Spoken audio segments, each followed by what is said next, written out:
On the opposing sides of the Roy Moore debate, there are those who still back him in his bid to be a U.S. Senator and those who absolutely do not.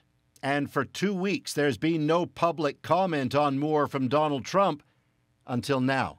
Let me just tell you, Roy Moore denies it. That's all I can say. He denies it. And by the way, he totally denies it. Moore, a Republican from Alabama, is accused by a number of women of sexual misconduct and assault, including, years ago, child molestation involving a 14-year-old girl.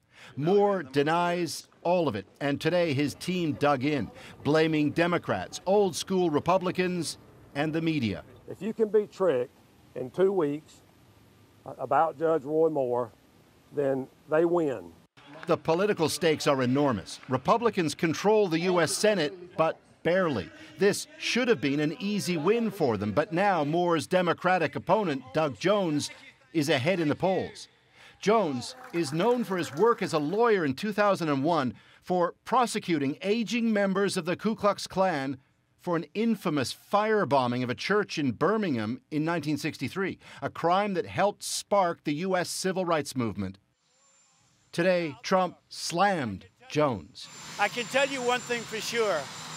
We don't need a liberal person in there, a Democrat.